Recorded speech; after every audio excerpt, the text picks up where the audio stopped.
Lalo, ¿tú sabes quién es el culpable de que México y toda Latinoamérica esté en la situación precaria y de tercer mundo que está? No, a ver quién. Pues yo te voy a Nosotros. decir, el maldito culpable es el neoliberalismo. Así que quédate y suscríbete para que te cuente todo lo que es la teoría del pensamiento económico y entendamos por qué estamos como estamos. Quédate y suscríbete.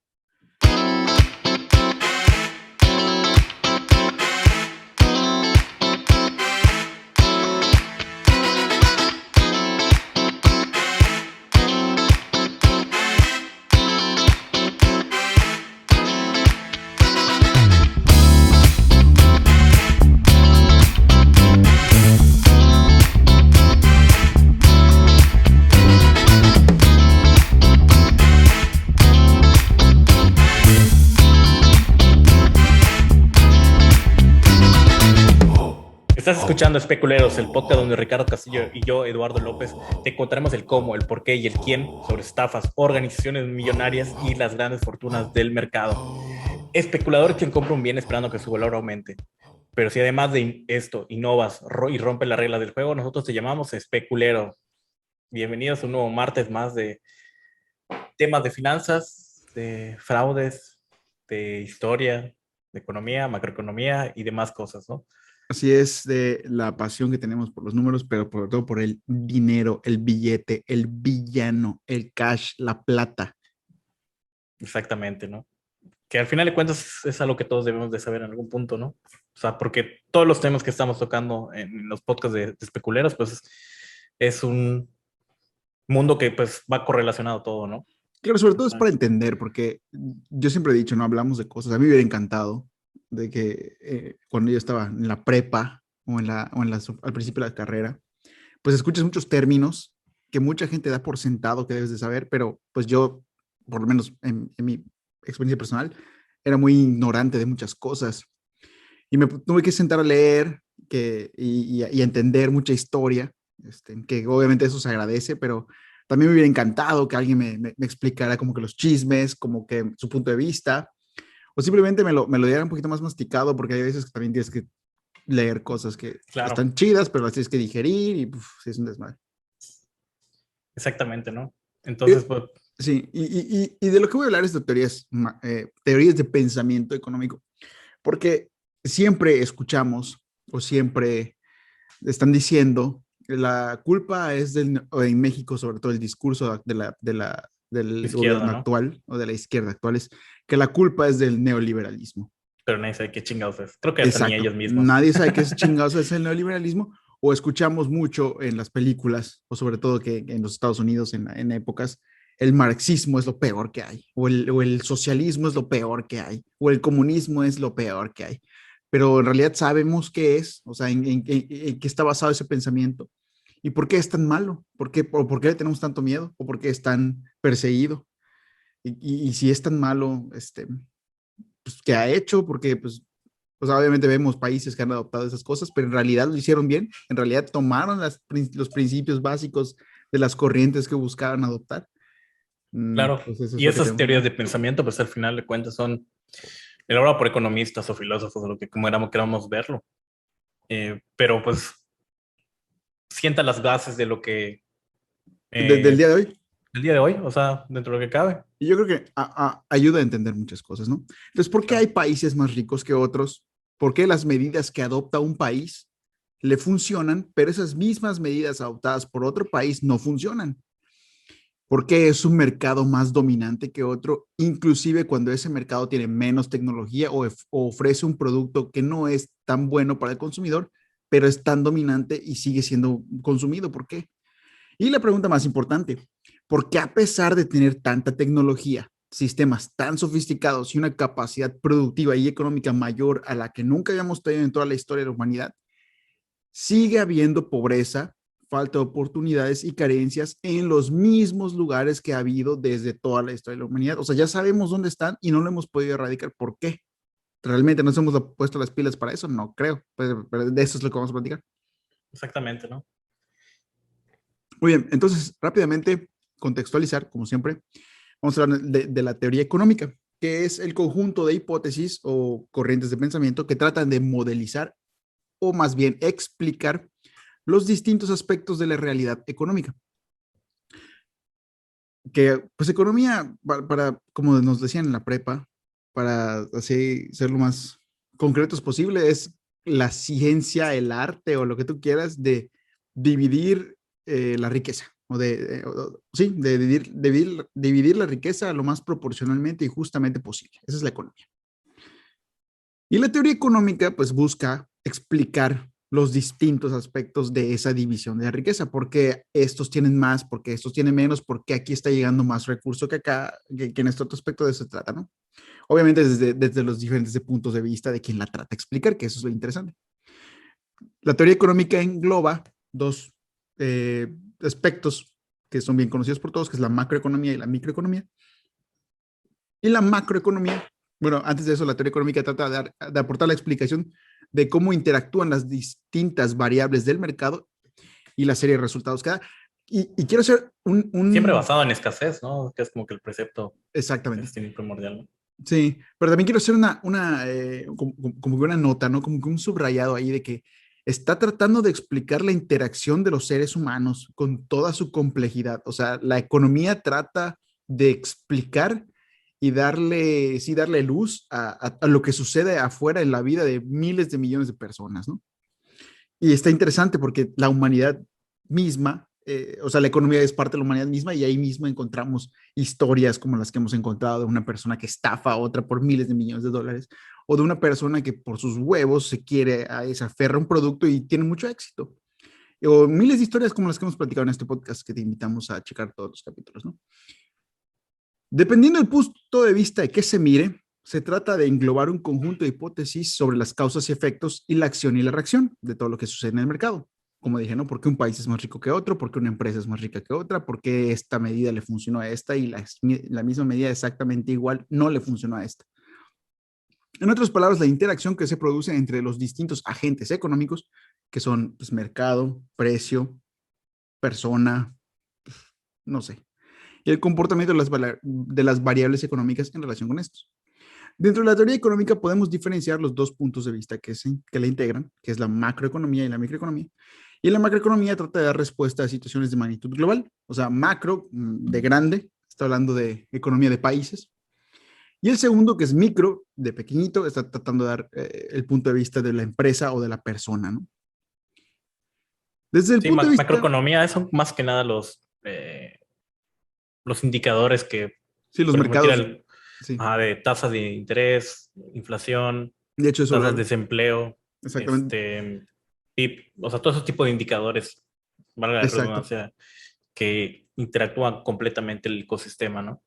Sí, de hecho, eso es lo que voy a decir. Desde el punto de vista macroeconómico, la teoría económica trata de modelizar la interacción que se produce entre los principales indicadores globales de la economía, como el Producto Interno Bruto, que es el PIB, que el Producto Interno Bruto es todo lo que produce un país para exportar o vender o satisfacer las necesidades del mercado.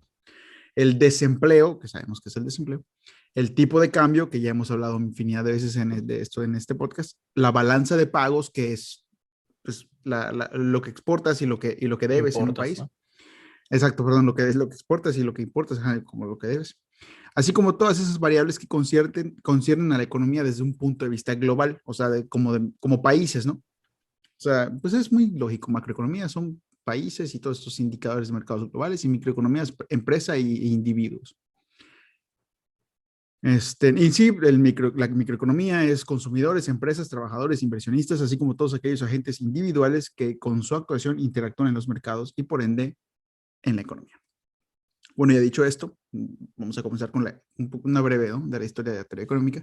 Y la historia de la teoría económica nace con las escuelas de pensamiento económico. Ya habíamos visto esto del capitalismo, ¿no? Todo tiene que ver con la historia de la humanidad. Entonces, como la sofisticación de las cosas se dio en todos lados, obviamente también se iba a dar en la economía. La sofisticación de las cosas se dio desde cómo ellos empezaban a recolectar granos de maíz hasta hacer todo un sistema de producción agrícola o un sistema de producción textil. Pues lo mismo empezó con la parte de, pues quiero producir, cómo saco mis costos y cómo empiezo a crear modelos matemáticos para entender mejor o para tratar de conocer mejor el futuro que se viene, etcétera, ¿no? Eso son, y también cómo la gente que desde fuera veía todo este mercado y este universo que estaba moviéndose, decía, ok, yo quiero entender esto y quiero explicarlo. Estas son las escuelas de pensamiento económico. Claro, ¿no? O sea, desde el inicio de los humanos, ¿no? Que pues tenían que resguardar ciertos insumos y comerciar con otras tribus y todo lo demás, pues ese ya es Exacto, el principio de la economía, ¿no? exacto. Que igual es el Un, estudio del hogar, ¿no? O sea, como que economos, algo así. Creo que significa como que la economía del hogar, algo así. Pero bueno, chingate, la debo. Una serie de investigadores que trataban de modelizar el comportamiento de la economía y la influencia de los agentes como esta, habitualmente las primeras teorías económicas eran bastante simples. Se centraban en temas básicos como la moneda, el comercio global, la producción de los bienes o la gestión de los recursos en un entorno limitado. Pero con el paso del tiempo se fueron introduciendo nuevos campos de estudio que fueron ampliando el concepto, como todo. Estos campos que se introdujeron fueron la evolución de la economía y su modelización de lo que hoy denominamos ciclo económico, donde vemos que una economía tiene un periodo de expansión, un periodo de auge, después tiene un periodo de contracción donde disminuye, hay una depresión y después viene la recuperación y el ciclo vuelve a empezar. Ese es el ciclo económico, que lo podemos ver a lo largo de muchas economías en mayor o menor medida, ¿no? Se introdujeron teorías como el equilibrio, el punto de equilibrio, la inflación, que es algo que ya platicamos aquí bastante, la inversión, que también hemos platicado aquí bastante, y el ahorro. Estas cosas son ya conceptos sofisticados de esas teorías económicas que se exactamente. empezaron a introducir en el mercado. Y todas esas teorías se han ido diseñando con el fin de buscar darle sentido o explicación a todas las interacciones que tienen los agentes económicos, principalmente las personas entre sí. Dependiendo de las actuaciones y el comportamiento de la economía, los resultados varían, obviamente.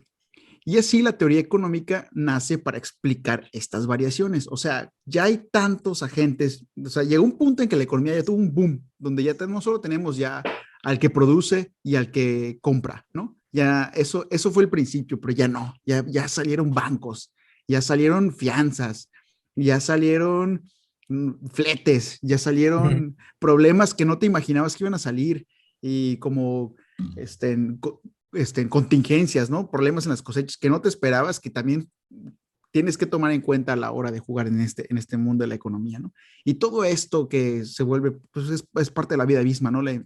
Ser impredecible, el mercado es la vida misma, esa es la parte impredecible. Se tiene que, o sea, las personas que estaban viendo esto intentaron buscar explicaciones y modelos del por qué de repente los precios estaban subiendo si todo estaba igual y empezaron a darse cuenta que existe algo llamado Oferta y inflación oferta y o por demanda. qué la gente no estaba consumiendo tanto si estaba ganando mucho y se dieron cuenta que estaban aplicando una técnica que llamaban ahorro y todas estas cosas que para nosotros son totalmente comunes el día de hoy, pero en su momento alguien tuvo que darse cuenta de eso y empezar a escribir pues sí, a describirlas. Claro, ¿no? Porque pues conforme va avanzando y bueno, ahorita con el tema de las criptos es lo mismo. O sea, Exactamente. como que va Vamos a tener como avanzando un la economía. escribano ahí que lo va a hacer, ¿no? Exactamente. Esperamos que seas tú, pequeño especulero. Entonces, con el paso del tiempo, la teoría económica es un campo que no ha dejado de desarrollarse. La teoría económica hablando de todos estos conceptos que buscan entender y explicar, ¿no? De hecho, han ido apareciendo nuevos campos de estudio como el estudio de la elección, que también se le llama psicología económica, dando sentido a las decisiones de los agentes económicos en la toma de decisiones, y también la economía experimental, la cual trata de modelizar mediante nuevas herramientas de descubrimiento matemático, que eso es mucha cosa de actuaría, ¿no? Que pues ya está tan sofisticado que tienen modelos matemáticos de pues, tablas y matrices para tratar de modelar pues comportamiento de empresas, para evaluarlas Claro, ¿no? sí, o Y comportamiento igual creo que de... hasta la teoría de juegos, ¿no? O sea, se hizo como que O sea, la economía está muy hablas chingona. de gambling, así. Ujú. No, o sea, Ujú. la de, ay, no me acuerdo, Una mente indomable, la película, ¿no? De que un La güey, de Russell Crowe. ajá, Mm. bueno, Ah, hace chingo que vi esa película. Pues gracias a la teoría económica y a las herramientas de medición, la economía se ha ido perfeccionando con el paso del tiempo, dando lugar a más herramientas que nos permiten no solo conocer más a fondo el impacto en nuestras decisiones, sino tomar decisiones mejor estudiadas, que en cierta forma pueden ser más responsables y consecuentes cuando nace la formulación de estas hipótesis. Por ejemplo, pues ahora tenemos modelos de, por ejemplo, los estados financieros, pues son una herramienta que nos ayuda a tomar mejores decisiones para cuando vamos a invertir en una empresa. O sí, o la teoría del punto de equilibrio también nos permite tomar mejores decisiones para cuando estamos emprendiendo. Invirtiendo, claro, O los derivados que ya vimos, que son los seguros o los futuros, de protección. nos permiten minimizar el riesgo de cualquier cosa. Y en el siglo XXI la teoría económica ha experimentado una evolución tan acelerada que muchos comportamientos que realiza la economía guardan relación con una teoría económica determinada. Y eso es lo que de eso es lo que vamos a platicar, porque todo esto es en la introducción, ¿no? De ejemplos de esto son la estadística, que está bien ligada pues, a la economía, porque pues, es una manera de tratar de... la estadística es algo muy chingón porque tratas de entender la historia de una manera tan rápida para tomar una decisión. Y la econometría, que eso es un modelos económicos muy chingones, es una rama de la economía muy chingona, que trata igual de medir Sí, variables económicas bien cabrones. sí, lo que intenta es como que con una serie de datos, como que encontrar las, pues, Las por decir así, relaciones, correlaciones exacto. entre cada una con los siguientes métodos, porque hay un montón de Y métodos, eso pero sirve mucho para bancos y para, pues sí, para mercados en general, pero mercados financieros muy sofisticados, ¿no? exactamente. Y hablando de esto, ya entramos en lo que queremos, o en lo que a mí me gusta, o lo que quiero hablar de este capítulo, ¿no? Que son las principales escuelas de pensamiento económico, que antes de entrar a explicar esto, es básicamente lo que muchas personas muy inteligentes o innovadoras, sí, o las que se atrevieron a hacerlo por primera vez en su momento, desde su punto de vista, que eso es muy importante también, dijeron, yo entiendo el mercado así, y así, y así son las reglas de este mercado. Y tenían algo de razón, porque por eso ellos fueron los que fueron, o sea, los primeros que fueron escuchados y adoptaron estos reglas que ellos dieron y el mercado empezó a funcionar o era parcialmente explicado. Yo lo veo así, ¿no? Digamos que en su momento los aztecas vieron las estrellas y dijeron, ok, ya nos damos cuenta que cuando esta estrella pasa por aquí, ya pasó un periodo de tiempo y podemos dar inicio a otro periodo de tiempo y empezaron a medir en años, ¿no? Y después vino otro cabrón y dijo, no, pero ya me di cuenta que también se puede dividir en temporadas, ¿no? Entonces, y así fueron poco a poco hasta que crearon los ciclos sí, las temporadas de invierno, otoño, primavera, etcétera, ¿no? Y después ya vienen herramientas más sofisticadas que ya nos dan hasta la temperatura de los días que vienen, ¿no? Pues estas personas fueron algo así, ¿no? Vieron por primera vez cómo se estaba, cómo estaba funcionando el mercado económico y dijeron, ok, lo que pasa es esto. Y en base a esas reglas que ellos dijeron, llegaron otros que dijeron, no, no estoy de acuerdo con eso, o sí estoy de acuerdo, pero hay más de fondo.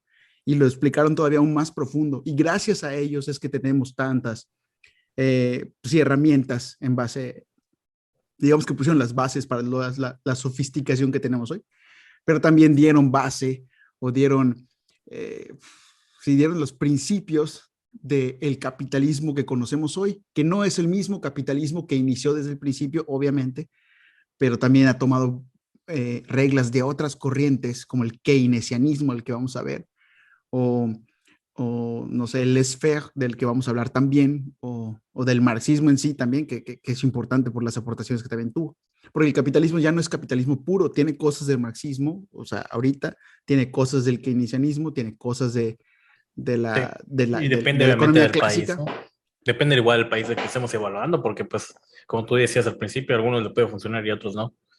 Exacto. Entonces, dependiendo de las problemáticas en las que se iba encontrando la economía a lo largo de su historia, fueron surgiendo las distintas escuelas de pensamiento que iban encontrando respuestas o formulando hipótesis en esos aspectos. Así es como se desarrolló, no sé, muchas escuelas, como por ejemplo la clásica, etcétera, ¿no?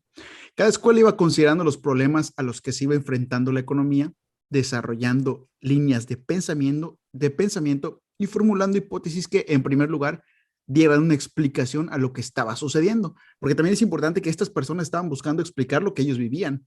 O sea, Marx estaba buscando explicar o dar solución a la problemática que vivía, que era una sociedad de trabajadores explotada. Por eso estaba buscando que los trabajadores tuvieran más derechos. Pero Ujú. en su momento Adam Smith estaba buscando dar explicación o solución a un mercado en donde todo lo que era producido era vendido. Entonces, ¿qué es lo que él quería? Producir más. a costa de lo que fuera para que hubiera más riqueza. Pero era otra problemática la que tenía Marx. Entonces, Exactamente, ¿no? eso es lo interesante, ¿no? Y empezamos con la Escuela Salamanca, que es la primera. Es encabezada por Francisco de Vitoria y trataba de aportar una visión sobre los problemas morales que acontecían a la sociedad nunca vistos hasta entonces, ¿no? Ya empezaban a ver cosas como estafas y robos y ese tipo de cosas, y esta escuela trataba de ser como que muy moral en ese aspecto, ¿no? No voy a detener mucho en ella, nada más que existe. También está la escuela mercantilista. Estas son las escuelas como que antes de las escuelas modernas, ¿no? Entonces solo les voy a mencionar.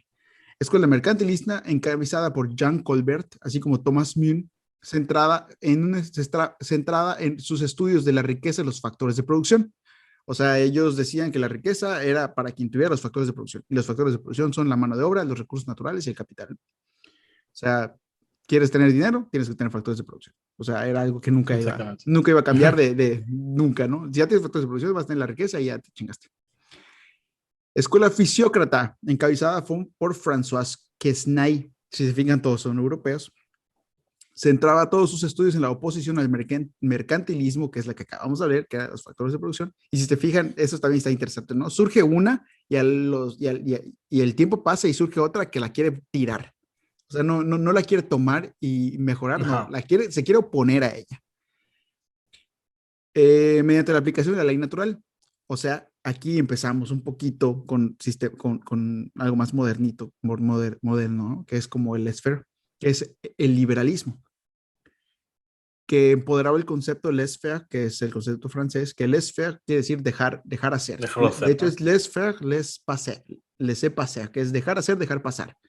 Y que buscaba que el mercado fuera totalmente libre, o sea, que nadie se metiera en nada, que solamente el mismo mercado se regulara solo. Sí, sí, se autorregularía. Así es. Y esos eran como que, esas fueron las primeras escuelas o los primeros intentos de la gente, de estos pensadores, de explicar o de modelizar de cómo funcionaban los mercados. Pero entonces ya entramos a las escuelas modernas que eran intentos más en forma. Cuando digo más en forma, son gente muy inteligente o con pensamiento más ordenado, que ya se dedicaba a escribir libros, a dar argumentos, a analizar casos en específico y a dar como que modelos económicos cuando digo modelos económicos, más bien como consejos o pautas para que un mercado funcione de manera correcta. Y esos son los que tomaba la gente o los países en su momento y decían, sí, vamos a seguir lo que tú dices por todo lo que ya explicaste que tiene mucha lógica. Y a veces funcionaba y a veces no. Sí, como todo que. Pues sí, como todo. Empezamos con la escuela clásica, sí, la escuela clásica, que es encabezada por lo que hoy se conocen como los padres del capitalismo, que son Adam Smith, Thomas Malthus y David Ricardo. Pero es más conocido por todos es Adam Smith, ¿no?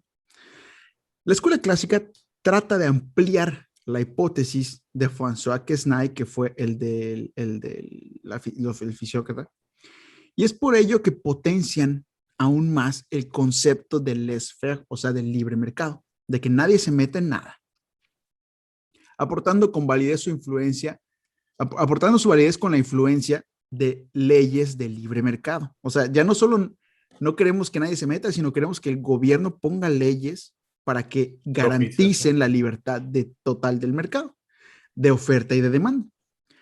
Y esta es considerada por muchos la primera escuela moderna de economía, la escuela clásica. ¿Por qué? Porque Adam Smith fue el que escribió el primer libro, el primer gran libro Documento, de ¿no? economía que se llama La riqueza de las naciones. Y en fue en 1776, ni siquiera es tanto tiempo, ¿estás de acuerdo con eso? Exactamente, que para que ya se bajen los conceptos, ¿no? Exactamente, no es tanto tiempo, son 200 años, ¿no? Un poquito más, No, ajá. 300, ¿no? Sí, más o menos, entre 200 y 300. Pero estamos hablando de que la economía está desde la época de los aztecas y hasta hace 300 años empezaron conceptos económicos modernos. Bueno, La riqueza de las naciones, el libro de Adam Smith publicado en 1776, en este libro él trataba de dar un análisis sistemático de cómo países como Inglaterra o los Países Bajos estaban teniendo tanta prosperidad. Fue El Estado ofrece un análisis sistemático y diferencial del estado de la problemática económica de esa época. La característica interesante de esta escuela es la matiz moral que indicaba que el egoísmo de los agentes sociales proveía a la economía en su conjunto de efectos positivos. O sea, el egoísmo de la gente de tener más es lo que va a impulsar el mercado a que sea mejor. Como todos quieren tener más y ser egoístas, Exacto. van a Quieren trabajar innovar. más. Van a Exactamente. trabajar e innovar más, ¿no? Por eso déjenlos que hagan lo que tengan que hacer para que el mercado prospere solito. Digo, en esa época tenía sentido porque pues mientras Exactamente, más y eso ganaba, es, más empleados había. y porque todo lo que vendías, perdón, porque todo lo que producías lo vendías, porque no había problemas de sobreoferta, porque había Ajá. escasez de cosas, güey, o sea, no había tanta producción de todo, no había tanta competencia de todo, o sea, había una gran fábrica de algodón y esa fábrica suplía todas las necesidades del mercado. Sí, o sea, había menos gente, pues había muchos Había menos recursos competencia, y había sí, muchos recursos naturales igual. exactamente. Sí, no había tanta población como la Exacto. que hay hoy, no tenías que preocuparte de competir con un mercado en China donde le pagan menos a los trabajadores y hay costos menos elevados, etcétera, ¿no? Los economistas clásicos intentaron y en parte lograron explicar el crecimiento y desarrollo económico. Crearon sus dinámicas de crecimiento en una época en la que el capitalismo se encontraba en pleno auge, como es la parte de Inglaterra, donde estaban produciendo como locos, que estaban saliendo de una sociedad feudal para entrar al capitalismo, que básicamente como que lo maquillaron, pero al principio fue un feudalismo maquillado, y que en la que la revolución industrial estaba provocando enormes cambios sociales. Estos cambios también dieron lugar a la cuestión de si se podría organizar una sociedad alrededor de un sistema en el que cada individuo buscara siempre su propia ganancia, como lo acabamos de decir, que basaba en su principio en de que el egoísmo no es malo. Algunos postulados de esta escuela son: el Estado no debe invertir en el funcionamiento de los mercados. La clásica es liberal, deja que todo pase, ya que los agentes económicos en su acción individual, cuando hablamos de agentes económicos hablamos de productores y consumidores, como por medio de una mano invisible, que es la famosa teoría de Adam Smith, son dirigidos al equilibrio y a la eficiencia. O sea, la mano invisible de Adam Smith dice: no toquen el mercado porque el mercado solito se regula porque todo el mundo quiere ganar más. Y como todo el mundo quiere ganar más, va a trabajar más. Solito se va a regular el mercado. Sí, ahí no consideraba la parte de especulación de, Exacto. Sí, y demás cosas. No, de acaparamiento de recursos, etcétera, ¿no? exactamente. En consecuencia, las políticas fiscales, monetarias y los subsidios obstaculizan el funcionamiento del mercado. O sea, no te metas, gobierno, porque el mercado es muy sabio y solito se va a regular. La producción ofrecida por las empresas viene determinada por el nivel de pleno empleo. O sea, ahí sí había pleno empleo, porque todos podían tener trabajo si querían, entre comillas, ¿no? Porque todavía tanta producción. Por tanto, la oferta domina sobre la demanda, porque como te digo, todo lo que produzca se va a vender.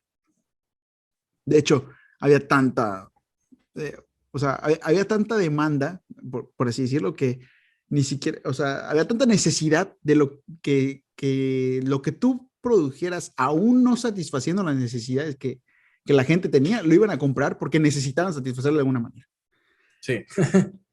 La curva de la oferta era vertical y es la que determina el nivel de producción, por lo tanto el equilibrio, las variaciones en la demanda y tan solo se producen variaciones en los precios. O sea, simplemente vamos a ver cuánto o quién le cobra más por lo que produce, porque de que se va a vender, se va a vender.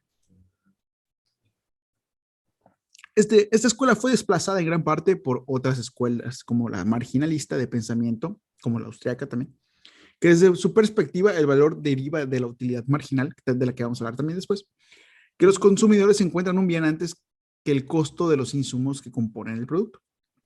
Los consumidores se encuentran en un bien antes que el costo de los insumos que componen el producto. O sea, no es lo mismo.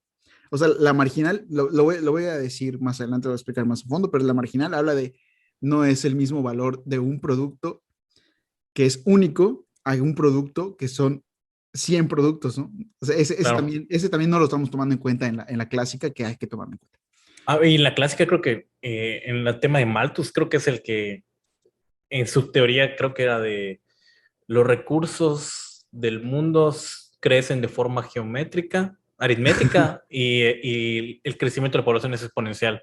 Entonces, como que hablaba de que los recursos naturales en algún punto pues iban a quedar insuficientes para la población que iba a crecer. Eso está chido, porque Pero pues se ese reventó. diseño ya vimos que ya no funcionó porque pues ya hay más tecnología y todo. Entonces, o sea, sí es importante que se concibió en esa parte de la economía clásica esos preceptos que ahorita ya no corresponden a la realidad. Pero lo que está padre para mí es que son los primeros que están intentando hablar de un libre mercado, que Ujú. es básicamente lo que tenemos ahorita. De hecho, tenemos un neoliberalismo, sí, neoclasismo, que el neoclasismo es parecido al neoliberalismo, no es totalmente igual. El neoliberalismo toma cosas del clasismo para impulsar el libre mercado y la economía globalizada, que lo vamos a hablar después. Pero lo que voy es que estamos viviendo esto al día de hoy, en el 2021, cosas que se dijeron en 1776 y que están no muy alejadas de la realidad que vivimos hoy. Está muy interesante. Y vamos a hablar de la segunda escuela de pensamiento, que es la escuela marxista, que es totalmente opositora a la escuela clásica. Encabezada, como su nombre indica, por el propio Karl Marx, que ya le debemos un capítulo al marxismo o al socialismo más bien. Hay que hacer uno. Sí. Es una escuela de pensamiento que nace como respuesta a la influencia liberal que había generado los anteriormente citados padres del capitalismo. Obviamente estos cabrones pues ya tenían pues, toda la riqueza que podían haber acumulado gracias a todos los principios que habían dicho.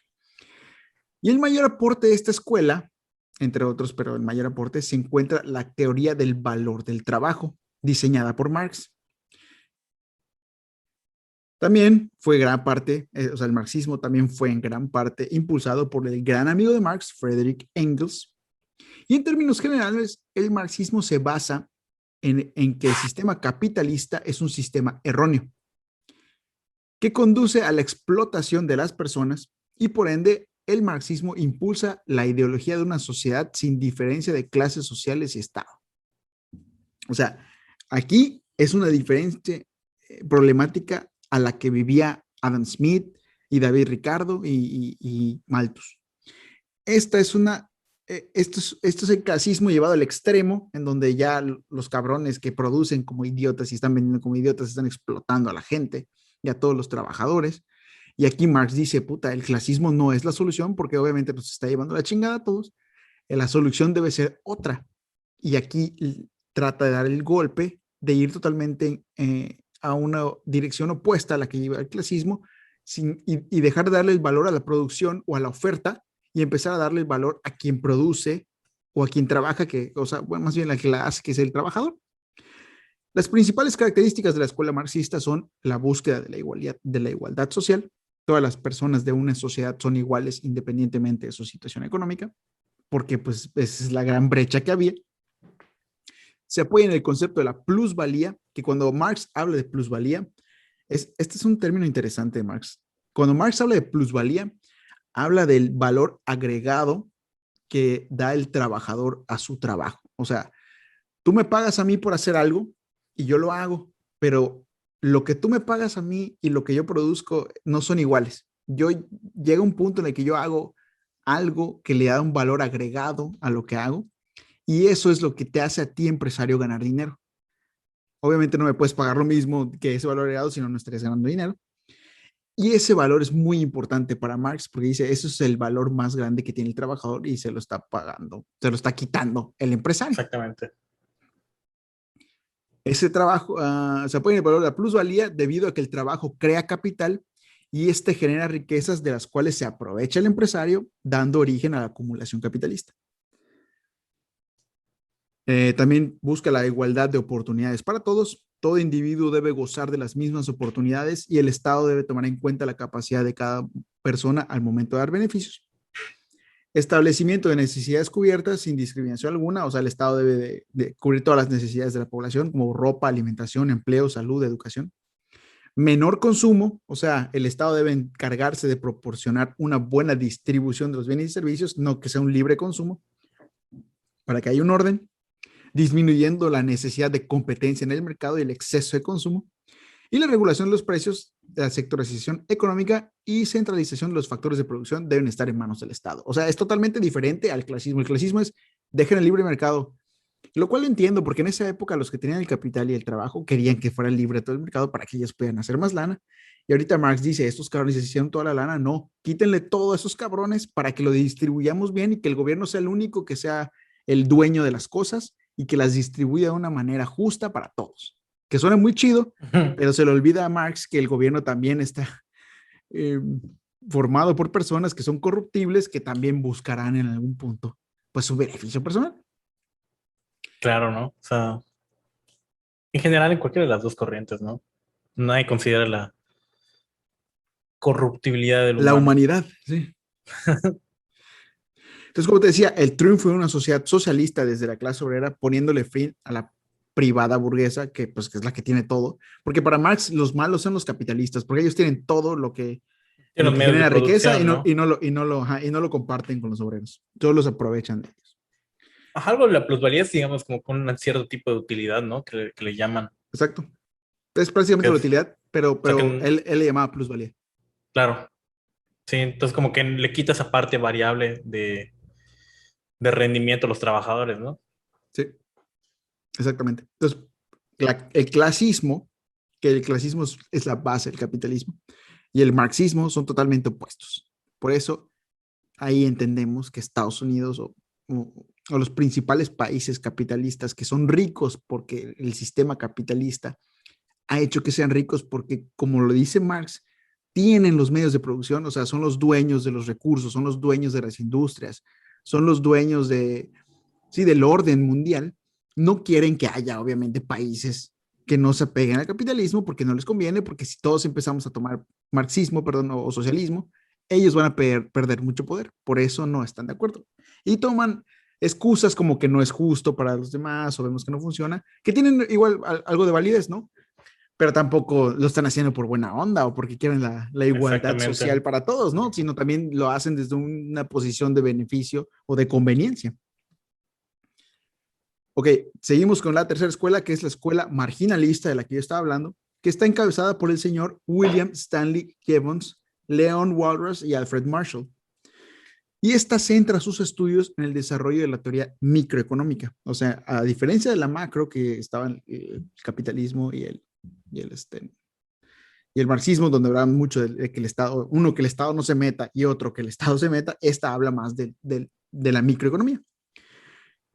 Y este tiene su origen en mediados del siglo XIX y es una respuesta a la escuela clásica, que ya vimos que es las bases del capitalismo. Hizo teoría sobre la formación de precios.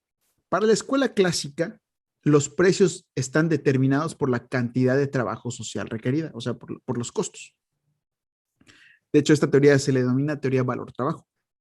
Pero para la escuela marginalista, la afirmación no es cierta. No le puedes dar el mismo valor a las cosas solamente por cuánto te cuestan. También tienes que tener, aquí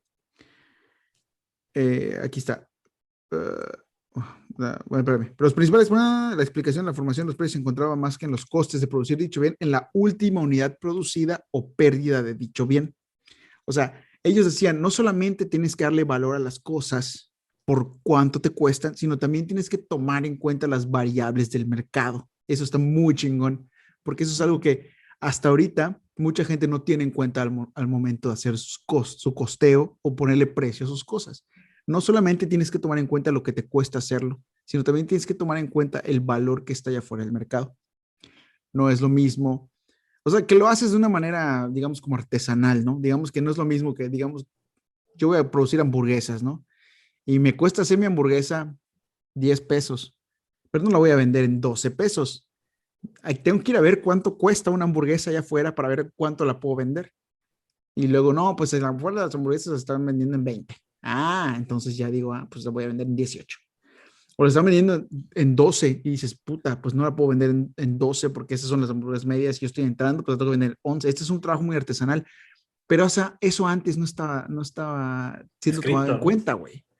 Eso, pues antes simplemente ponías el precio como te da tu pinche gana, porque, no, sabes que a mí me costó producirlo tanto y eso es lo que lo voy a vender.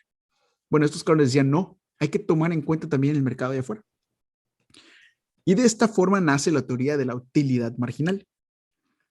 La utilidad marginal proviene de la teoría del valor subjetivo que le da la gente a las cosas y nos dice que el valor de un bien viene determinado por la utilidad que le dan los consumidores al bien producido o a la unidad producida.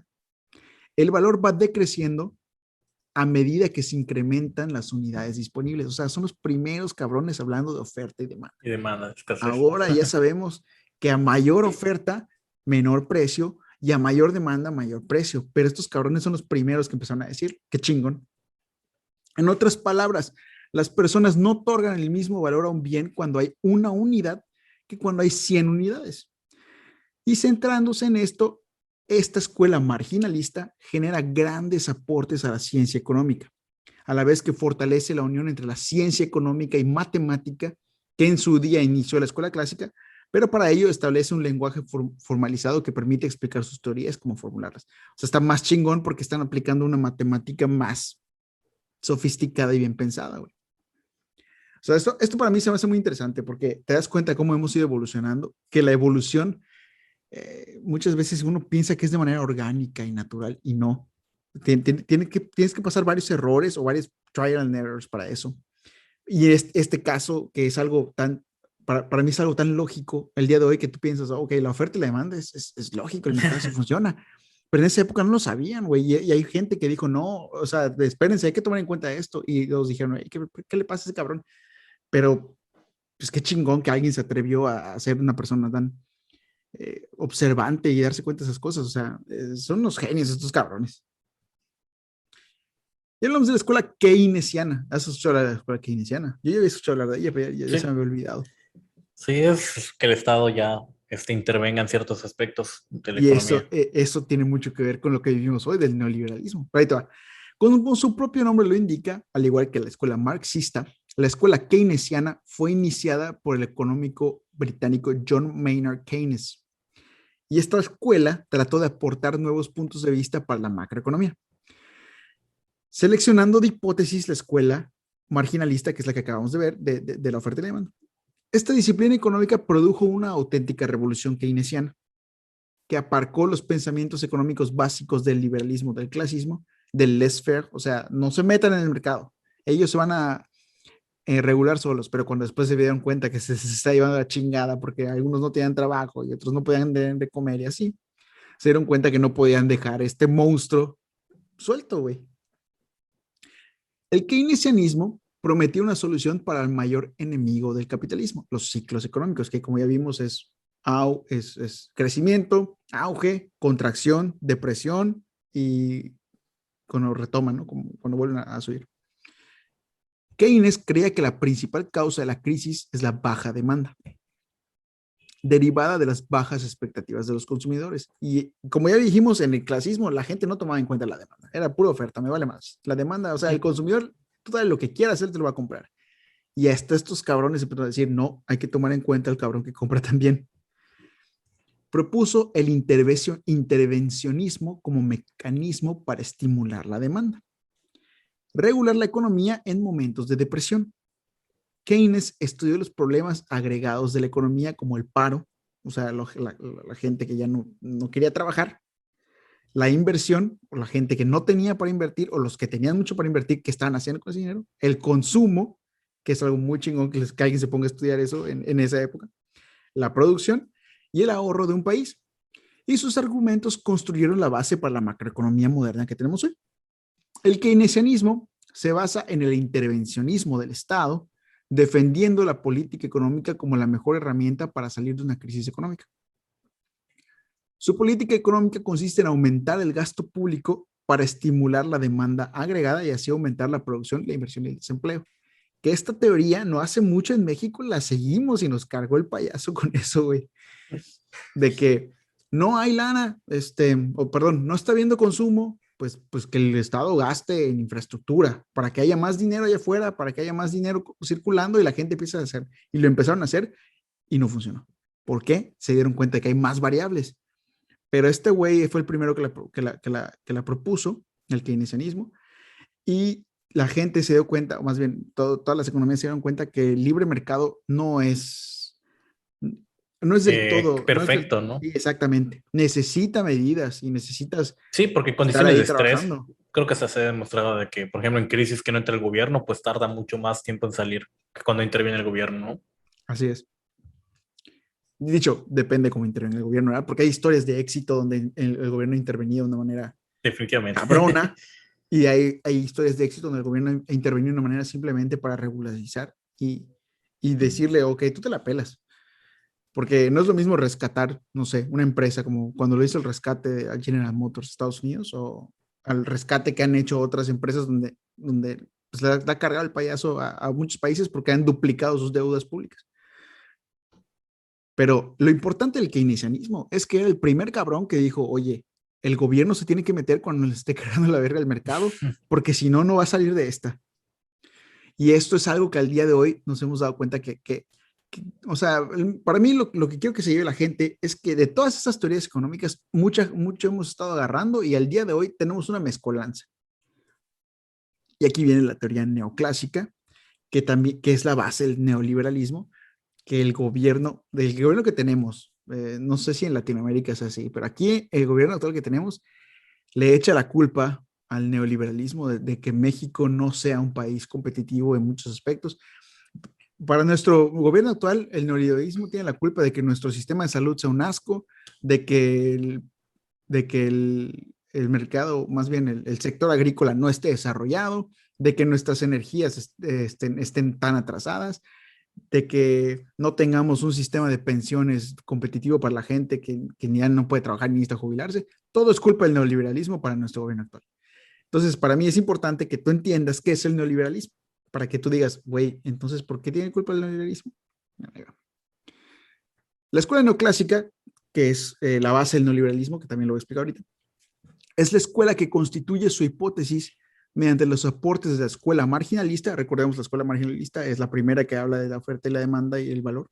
Y la escuela clásica, que es totalmente libre de mercado, es una escuela puesta en duda debido a que algunos investigadores aluden a que realmente tan solo es una síntesis de escuelas pasadas y de la que forman parte varios economistas. Los orígenes del neoclasismo se encuentran en las ideas de los economistas marginalistas que buscaron una teoría económica más rigurosa basada en modelos matemáticos objetivos y alejado de determinantes históricos. O sea, vamos a analizar bien esto con ciencia y no solamente con lo que ha pasado antes. Los neoclásicos centraron su análisis en la elección de varias alternativas y en los cambios marginales como objeto de cálculo y equilibrio en general. Con respecto al comportamiento de las empresas y las personas, la escuela neoclásica se basa en tres supuestos básicos. Eso está interesante. Ahí te va. Y esto es algo que parece muy sencillo, pero no lo es tanto. Pero vamos a platicar. Los tres supuestos básicos en los que se basa el neoclasismo. Tanto el productor y el consumidor son totalmente racionales. No es cierto, pero en eso se basa, ¿no?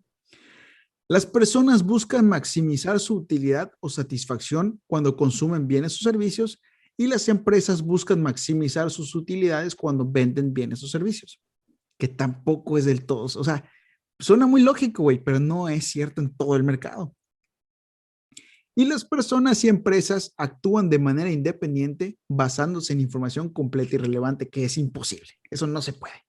Siempre va a haber un sesgo ahí. Exactamente. ¿Qué te parece esto?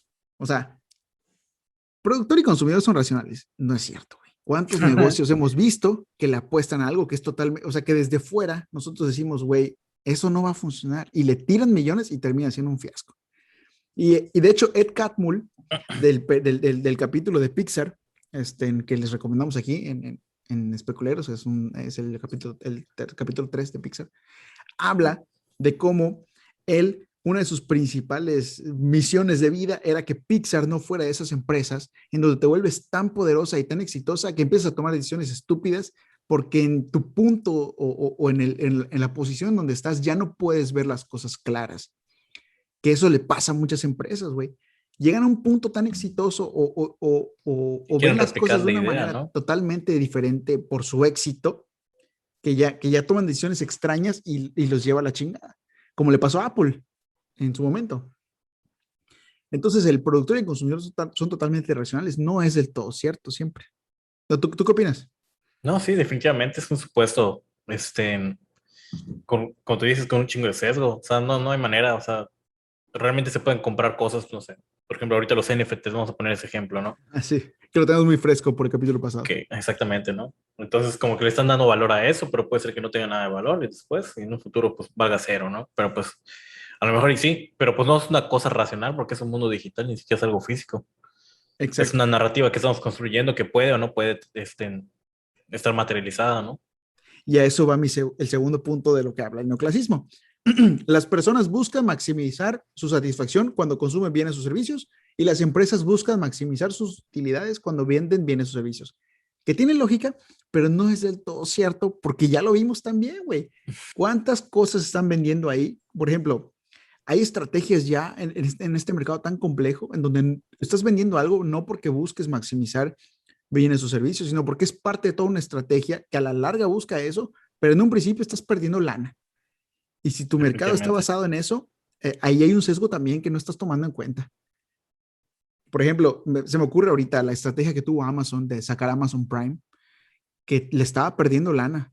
Al principio le estuvo perdiendo, fueron como 5 años donde Jeff Bezos perdió puro dinero, pero le estaba tirando a la educación del sistema de venta, pues por online, ¿no? Y Claro. ahorita, pues Amazon Prime, no sé si ya sea rentable, pero no estaba buscando maximizar sus utilidades, al contrario, estaba buscando otra cosa que a la larga le iba a dar eso, pero en No, ese sí, momento es ya no. rentable, sí. Pero ese es mi punto, no es necesariamente la realidad, Exactamente, perder para ganar en ese aspecto, ¿no? ¿sí? Y por último, que las personas actúan de manera independiente basándose en información completa y relevante, que no se puede, es imposible, eso es imposible. Siempre va a haber un Claro. sesgo, güey, y lo hemos visto en tantas decisiones que se han tomado, pues, infinidad de ejemplos de adquisiciones de empresas que pues están muy bien estudiadas y terminaron siendo un fiasco. O proyectos en donde se estudió totalmente el mercado y las influencias de la tecnología y terminó siendo un fiasco. Y sobre todo por gente muy, muy chingona para eso, pero no, porque nunca sabes. Es como la vida misma el mercado. Es impredecible. Exactamente. O sea, existe el motor humano, ya sabes, que, o sea, la mano humana. La humanidad, ese es el principal factor que hace imposible predecir el mercado. ¿Y cuáles son las principales diferencias entre lo clásico y lo neoclásico? Pues los economistas clásicos consideraron que el valor de los bienes y servicios se determinaba por el costo de los factores, o sea, lo que me costaba hacerlo, ¿no? Pero los neoclásicos, en cambio, señalan que el valor se determina por la utilidad que le da el consumidor y su escasez. O sea, es algo más sofisticado, más apegado desde mi punto de vista a la realidad. O sea, no es que uno esté mal y otro esté bien, yo creo que las dos se complementan, Complementan. pero está interesante que a partir de una pues, haya nacido la otra.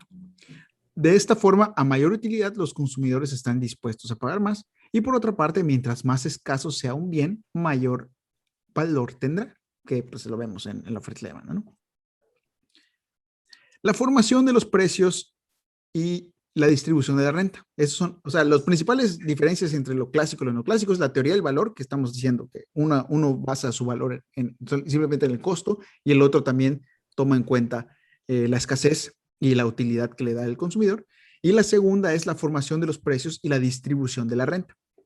Los economistas neoclásicos solían considerar que el ingreso de los factores de producción, o sea, tierra, trabajo y capital, estaban determinados por un proceso histórico. O sea, que los que ya lo tenían, ya lo tenían y simplemente lo tenían por historia, ¿no?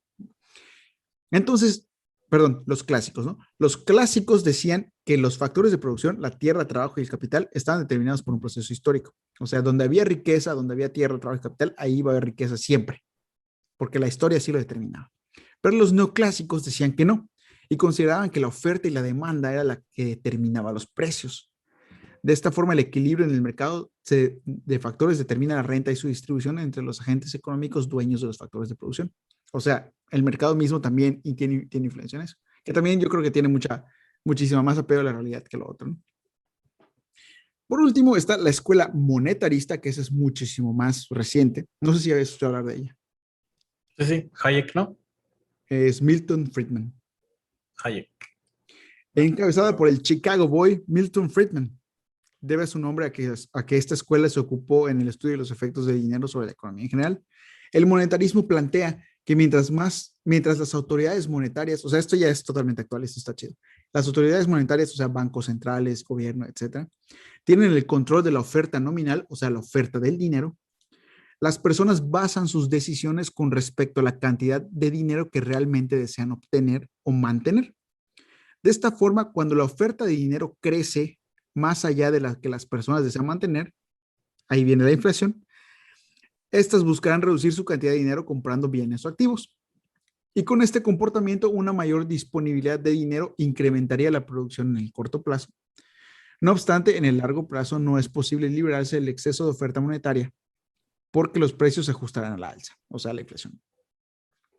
Entre las recomendaciones de la política del monetarismo destacan el control de la inflación por parte de los bancos centrales, que es lo que hacemos el día de hoy, reducción del papel del Estado en la economía, que también es algo que tratamos de hacer el día de hoy, aunque aún muchos países están volviendo al keynesianismo, de los que también vamos a hablar de eso ahorita.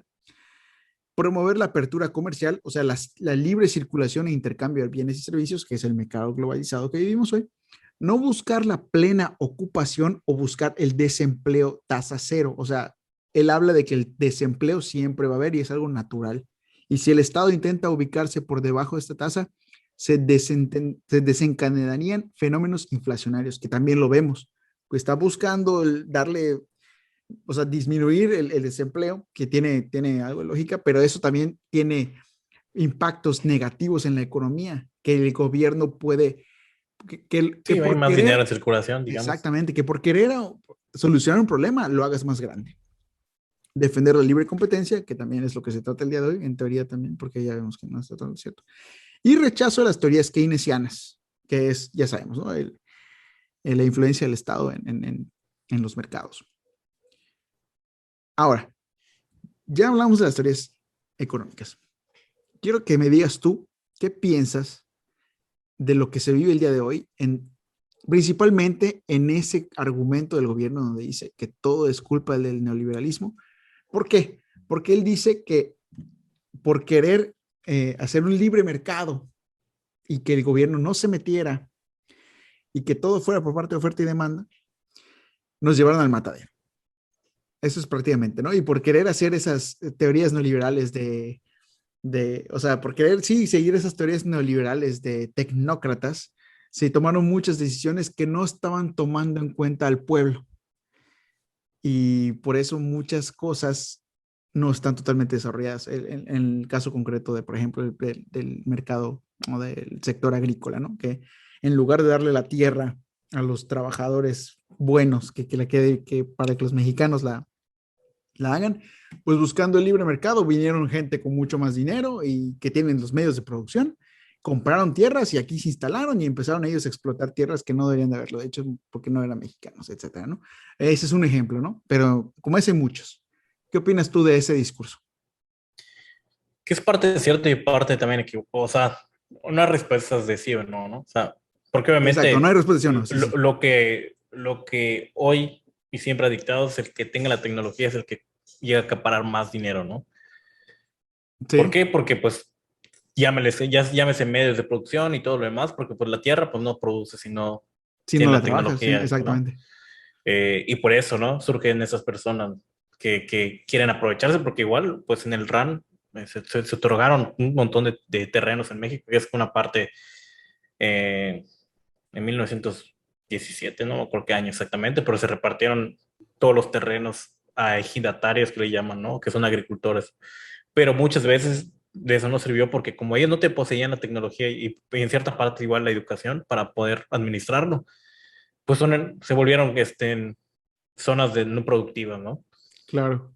Entonces ahí Sí, es como que el balance entre que hay sí cierta manera de que sí hay un libre mercado, pero tiene que estar más controlado, ¿no? Y lo que no se me hace, se me hace chistoso, ¿no? Por lo menos en el caso de México, que el presidente dice que no hay liberalismo, pero es el primero que fue a firmar el Tratado de Libre Comercio con Canadá y Estados Unidos, que es la cosa más liberal, neoliberal que pueda haber de todo. exactamente.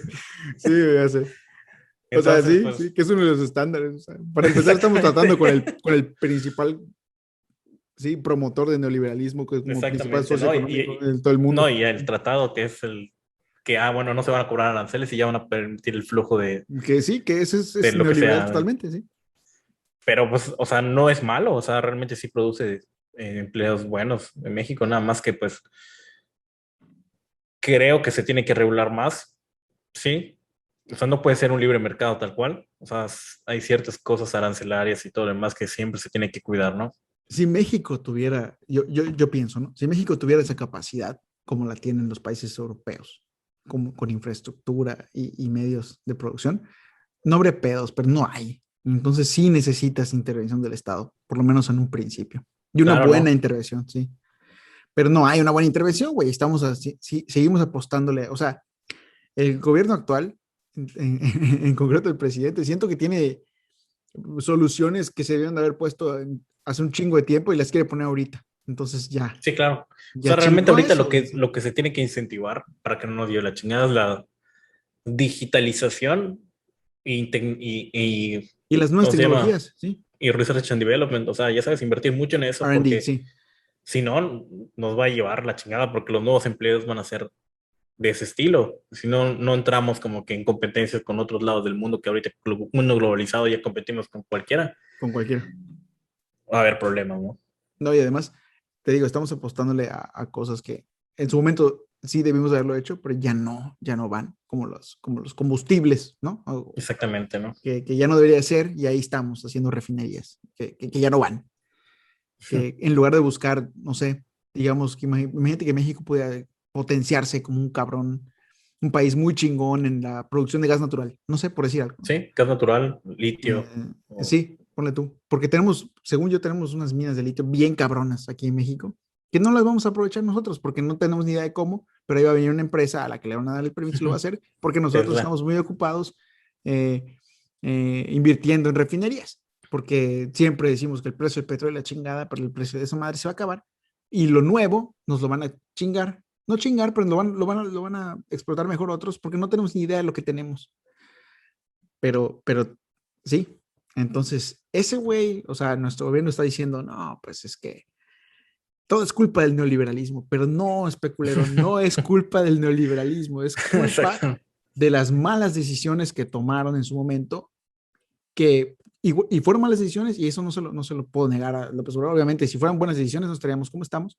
Sí se tomaron malas decisiones, pero no quiere decir que, que porque se tomaron malas decisiones y vamos a hacer totalmente lo diferente a lo que hicieron en ese momento, a hacerlo ahorita, sean buenas decisiones. No, güey. Sí, y si lo vemos desde perspectiva, pues realmente lo que nos llevó en la crisis del 94 con Carlos Salinas fue porque se estaba dando muchos incentivos tipo keynesianismo, ¿no? O sea, muchos recursos de Sí, becas y todo lo demás, y realmente pues se volvió incosteable todo lo demás.